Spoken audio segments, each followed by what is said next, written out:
Cronin Toyota and Cronin Nissan are honored to partner with Proudly We Served, as well as the continued support of our local active and retired military veterans across eastern Indiana.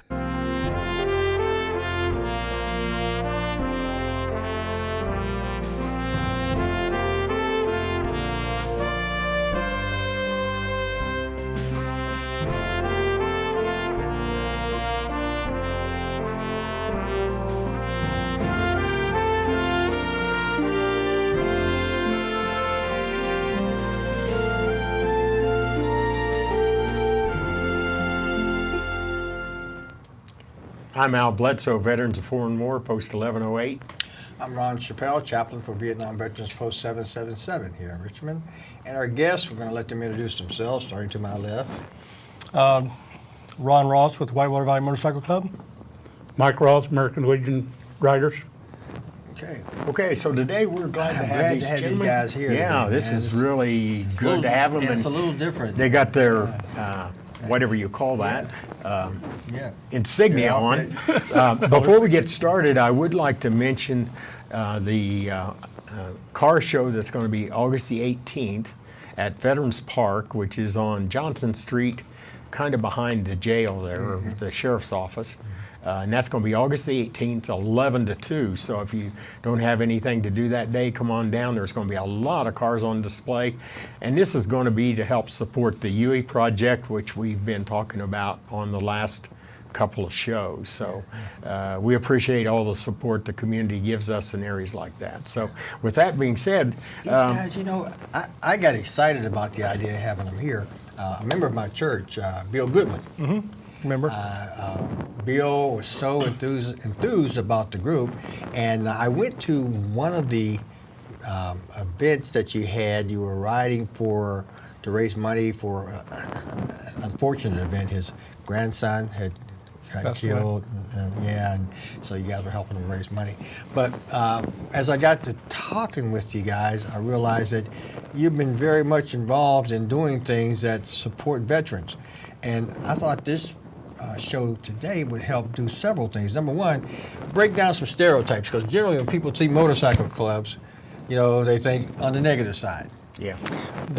You'd be right there. A lot of the stereotypes is you see in my case, you see a bold white guy. Yeah. You pull over I wouldn't go there, but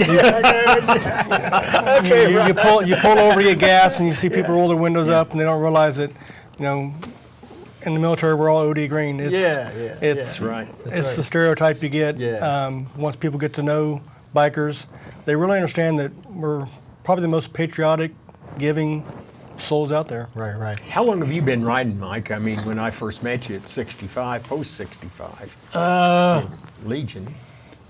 Since 2009. I rode prior to that when I was younger, you know, and I give it up for a while. Then in 2009, I bought my first trike and went back to riding and been riding ever since.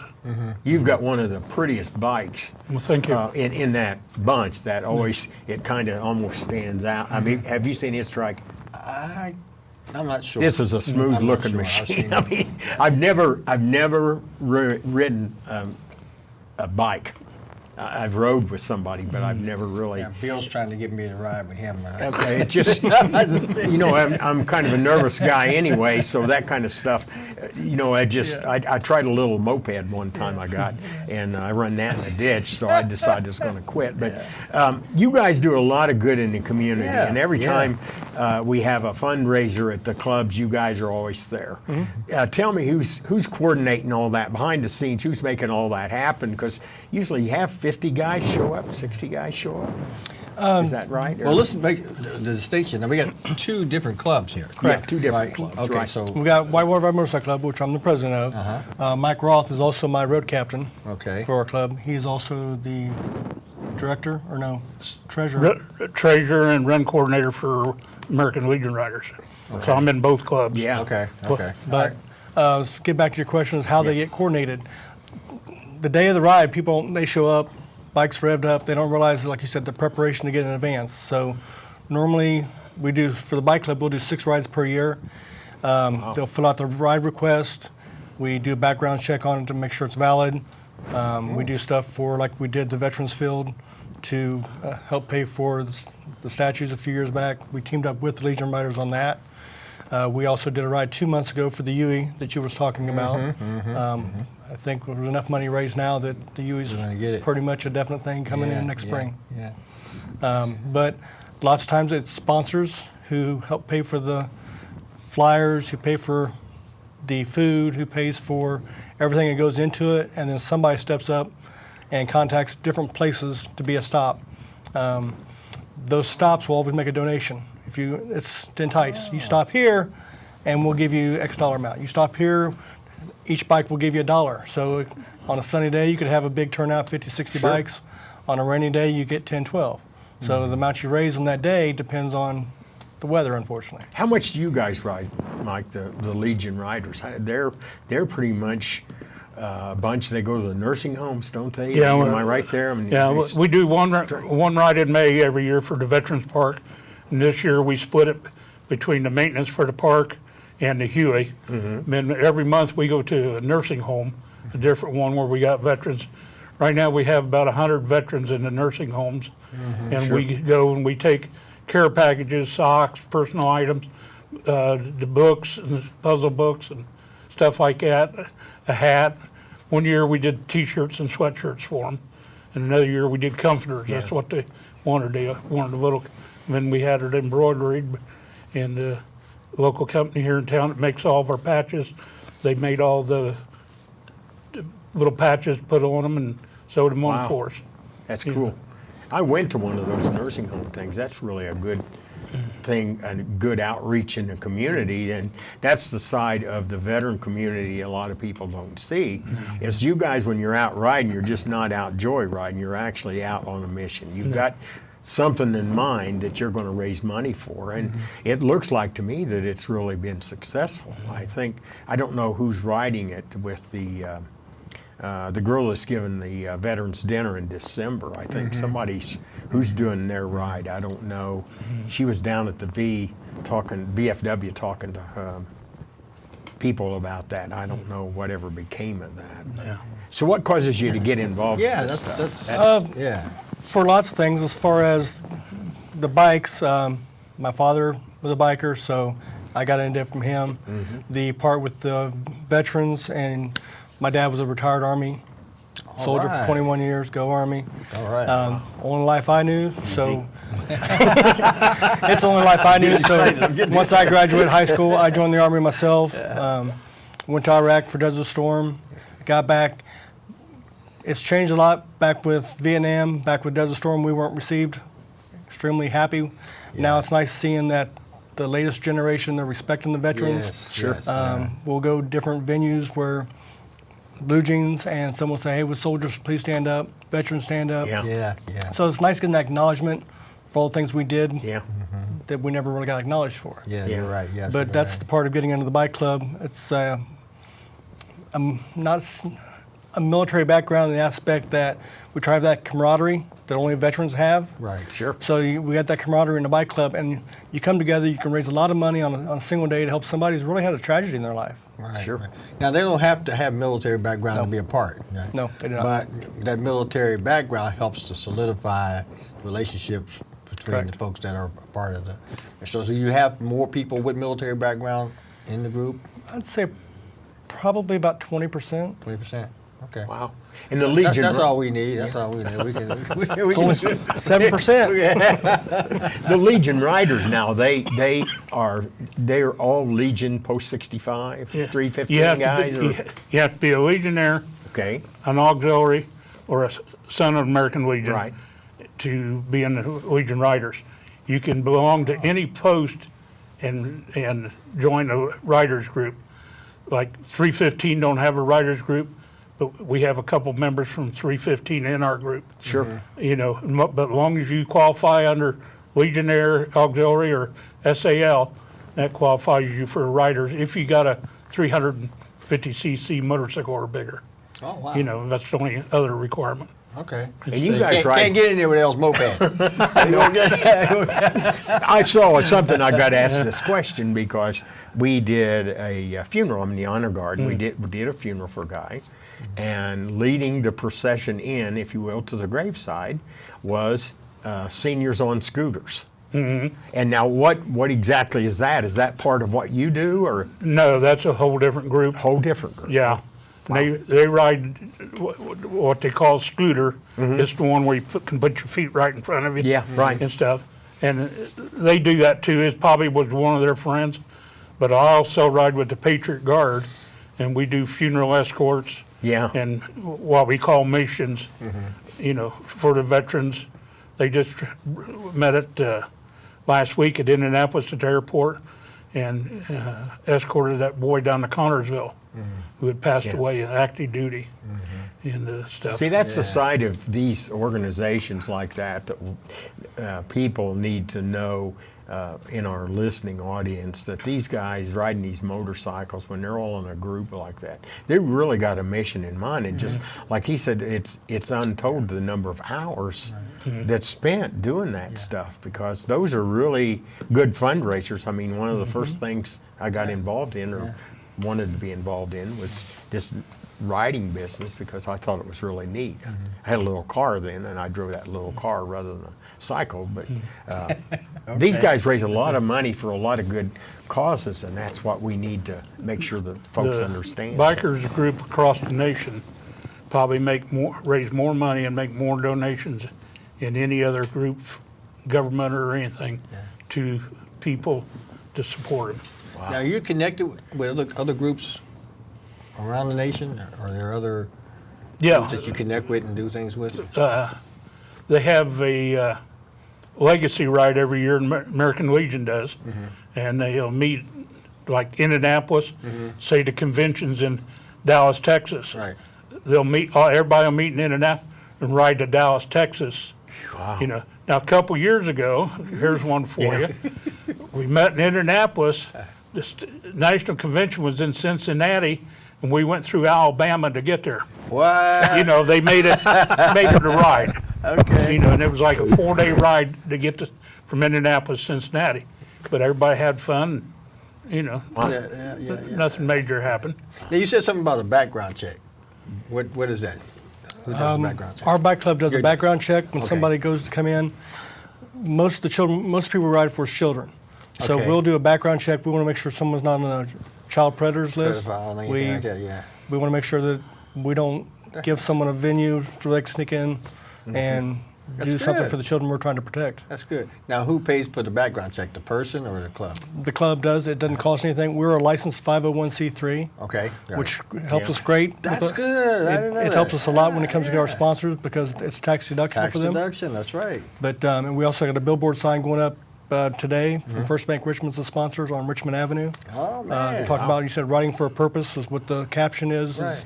because it's all the different rides. Like Al made a comment about how much money we raise in a short period or raise on a ride. As of 2017, we'd raised over $300,000. Wow. That's absolute. That's So like I said, bikers do raise a lot of money. Man, that's a lot of this bucks. Patriot Guard thing, Mike. Tell us a little bit about that. I mean, I'm in the honor guard, so I'm It's aware of what it is. It's all volunteers, Okay. and there's no fee, no meetings attended or anything. You go to the website, get the information, and when they put it out there, there's a mission, maybe a funeral escort where you stand the flag line, then escort, to the cemetery. You don't have to have a motorcycle. You can come stand in the flag line. It's just honoring a veteran who has passed. The family has to call the Patriot Guard in order to get them to show up. They just don't show up on their own. Right. I know And that. originally how that got started, it was at church, I can't think of it now, it was protesting the veterans, or the funerals, of servicemen. Yeah, in And, Texas. or and, something. the veterans formed a flag line between the funeral home and the protesters, and that's how it got started several years ago. And I remember that. I so did not realize that. So does the deceased have Wow. to have been a member of the group or just a veteran? veteran, Just a veteran. just a veteran, Okay. yeah. They really put on with the flags and everything that they do. I've seen it done a couple of times how they really do all that. That's really That's really a good ceremony, I think. Sometimes To we only honor get a the day veteran. notice. The family decides they want it, and it'll be out there today, and want you there tomorrow. Yeah, And yeah. that makes it a little tight. But, Yeah, yeah. usually we get somebody there and have representation for the family. Well, I think that it's a good thing if the funeral directors in town are in tune with the Patriot Guard, the Honor Guard, and all that stuff. So I'm from the school that every veteran deserves that respect and the final rights. So, but sometimes I think maybe the funeral directors drop the ball. I mean, I don't know, Yeah. but it looks like every veteran should have that ceremony. That should be just a given. It should be. But And I it's don't good know that. Yeah. It's good though that we have organizations like you guys to want to do something to help to promote the veteran support, veterans, and veteran community. As Ron mentioned earlier, one of you guys mentioned about Vietnam and what happened when we came back, the lack of. The lack of respect. If Respect you remember, and yeah. my dad was young. My dad would be 70 this year if he was still alive. But he said that of course, well before my time, that the soldiers come back from Vietnam did not get the respect Oh, no, for what they did. When you're I got back afraid to from wear my a uniform. when I got back from Iraq for Desert Storm, we didn't receive any respect either. All we've got is you guys went over to protect the oil. That's not why we went over there. Right. We went over there to liberate Kuwait. Right, But all right. we got was ridiculed was, oh, you were there to protect the Right, oil. Right. I think people understand that we have this nation, because of how we've been blessed, have a responsibility to help those who can't help themselves. And not only that, it's good for strategic planning and placement for our nation, because as we gain access and are welcomed in other countries, it kind of helps us to provide almost like a perimeter of protection for this country. Well, I think as we Yeah. go through that, if you will, the aging process, we have to have people that are willing to stand in the gap and argue those points or do whatever they have to keep the veteran community alive. I mean, that's something I think that we just have to do. Yeah. The government need to do more for the veterans. Yeah. Yes, yes. A lot more. Well, and more is being done under the current administration, regardless of the other issues of politics and people. I don't even want to get into that. But as far as veterans concerned, there's much being done. Much being done. Yeah. So, do you guys have like a junior group, like for young people, youth, or do you just incorporate them into what you're doing? We've got cadets. Yeah, that's the word I was looking for. Cadets, those are Yeah. people under the age of 18 years old that are typically are a family member of a current member. Once they turn 18 years old, then they can join the club. Okay. They still get the same background check. They still get everything done to them. Right. But typically these are kids who grew up around us, so we already knew that they was, Right. pretty good kids. Right. Some of them will join to continue on. Mm-hmm. Some of them want to, step back a little bit. They were used to their parents kind of taking care of things, so they'll just back off for here and there. Mm-hmm. But How many riders do we have at post 65? How many do we have? We got 34. 34 riders at Yeah. 65. How many do you have at Whitewater? 73 now. 73. So do you ever all ride together, or Yes. decide you're all going to ride We do. together? That'd be cool. One event that happened back in 2010 or 11. 2011, we had the remember the big ride for the statue, the Beams. beams came in. Yeah. We had over 8,000 bikes. From 9/11. Yeah. The Twin So Towers. we had that event that was Yeah. Legion Riders put it on. We helped them with traffic. That was y'all. Okay. Yeah, I remember that. That was a really, really big ride. That's when the beams come from Indianapolis or something, coming Yeah. through town. Come from Yeah, New yeah, York, from- going Yeah, to from New York to Indianapolis. Indy. Right. That's cool. Yeah. So you guys often coordinate with law enforcement for events and Correct. things. That's great, man. That's great. I didn't tell you guys, but I actually have a jacket, a vest. Real good one. Presented it to me. He did. At church one Sunday morning. I should have worn it today. I'm thinking I should have worn my vest. Yeah. That's an age problem, I think. Yeah, that's So when's your next ride? Tell us about what you're going to do next. Our next ride is August the 12th. It's this coming Sunday. Okay. For it, it's a really tragic situation. It's a 29-year-old child, 29-year-old adult, mother of 4. She's got stage 4 non-Hodgkin's cancer. Oh, wow. So we're just trying to help raise some money to get transportation back and forth for chemo and radiation. Yeah. And anything else we can help her with. Right. So how can non-members support what you guys do? We have lots of non-members. Lots of Legion riders will show up to our rides. Lots of other bike clubs. You got 2 other bike clubs in Richmond, the Road Runners and AO, that also show support to our rides. And then non-members, people who just want to ride. They don't want to have to come to a meeting, or they don't want to have to feel obligated if it's a rainy day to show up. Right. So lots of members will just show up the day of the ride. They'll make their $10 or $15 donation, ride the ride with us, and when we get back, food's complimentary, and everybody has a chance to win a $10 door prize. And we always have, thanks to our sponsors, we always have $200 worth of door prizes. Right. So if somebody sees this program and sees you and they say, hey, I don't want to ride a bike, I don't want to go to the meeting, but I like what they're doing, I'd like to make a contribution.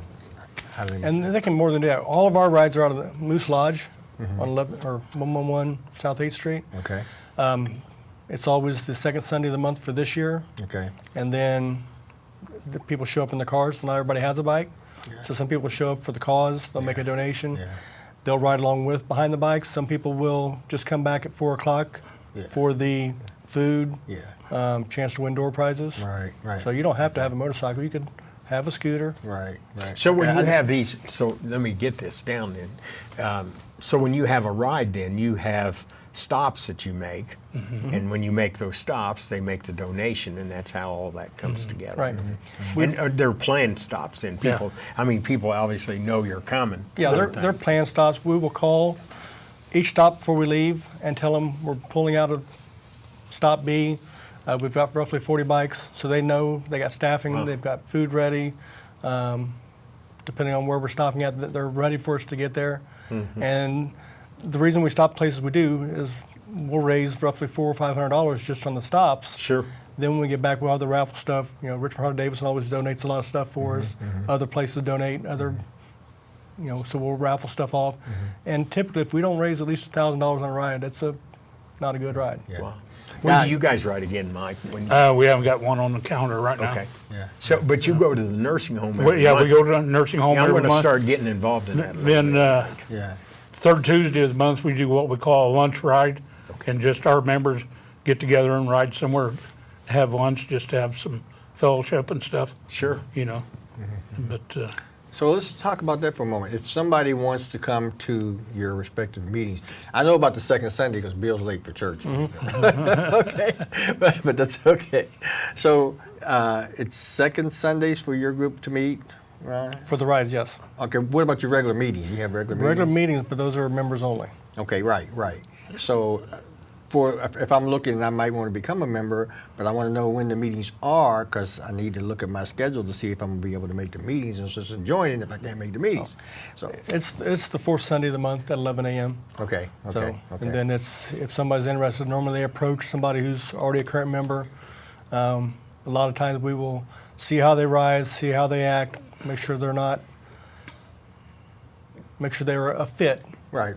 for our club before we start saying, hey, you ought to join us. Come and join us. We kind of want to fill them out a little bit, Right. make sure nobody wants any drama. Right. And for those who may stereotype the group, I know for a fact that your group is mixed. You got African Americans, you got It's, Yeah. like I said, I made the comment to you earlier about, a bald white guy. Yeah. Anybody that's been in the military, we all know our blood's Okay. OD green. That's right, brother. Yeah. That's It right. don't matter whether you're white, black, That's right. Asian, whatever. But yeah, All we have club members of pretty much all races. Yeah. And genders. Yeah. That's good. So And Mike, go ahead. I was going to say, when does your group meet? we meet second Tuesday at 6 o'clock at Post 65 Okay. and stuff. So if you want to become a member, you just come to the meeting? Well, you come, get an application, Okay. get filled out, Okay. and voted on. If we know you, you get a yay or nay, I signed one guy up and everything, and I voted no against him at the meeting just to, You so signed we'd him have up? one no vote, Sure. So the things that you're wearing, the vest and all that stuff, that's all part of it. All that, Yeah. all that on there means something. So But that's Man. personal stuff. Right? That's It's not personal awarded. stuff, isn't it? Yeah. Though everybody's vest kind of is a representation of themselves. Right. Normally, everybody's vest will have your nickname, Okay. your affiliations. I'm affiliated with Post 1108. Okay. It'll have your title if you're an officer or something. Right. Your other side, or at least for me, is kind of like, for me, it's my patriotic side. It's my time in the military. I drove a 113 personnel carrier. So that's why I've got it on here. Only 7% of the military, or civilians ever join the military. Yeah. So it's kind of a What's your little badge, Mike? What is that? Which one we looking Right at? on that This one? Yeah. That's Pony Express. The Patriot Guard had an escort from Surprise, Arizona to Arlington. A 21-year veteran of the Army and 17-year veteran of the police department out there died chasing a suspect. He died of a heart attack. And he was request was to be buried in Arlington. Wow. So they brought his body, it was cremated, brought his body back by motorcycle from Arizona all the way to Arlington on motorcycles. Indiana Patriot Guard picked him up at Terre Haute, stopped at Post Road, or not Post Road, Mount Comfort Road for a fuel stop. The 7 of us from Richmond here joined the group and rode on across to the Ohio state line. Ohio then picked him up and took him to Pennsylvania. Wow. There was one gentleman, A lot or of 2 good gentlemen coordination. from Arizona who was actually in charge of it, that rode the whole distance. You want to? So- we got to shut it down. Yeah, You wanna- so guys, is there any appeal you want to make to the community in regards to supporting the group? I just realized when you see the ones of us on bikes, we're typically doing it for a purpose. Yeah. We're not breaking laws. We're just trying to raise money for somebody less fortunate than us. Yeah. These are a good bunch of group. I mean, it's And you've both seen their these names groups. on the TV there, so if you want to get in contact with them, is there a phone number real quick that can call, anything? 765-993-6769. And that's for your group, and the name of your group is? Whitewater Valley Motorcycle Club. Okay, Mike? And 765-966-4321, that's the American Legion. And you can get information from the bartender when she answers. Okay. And that's American Legion Riders. Okay, or just call and ask for Al. Yeah. He got all the information. Hey, we got to go, folks. We gotta go. We got to go. Hey, thanks a See lot ya. for watching the program. Thank you guys for coming. These are all good right? groups to follow. Bless you guys. All Thank right. you, man. Yeah. Appreciate that.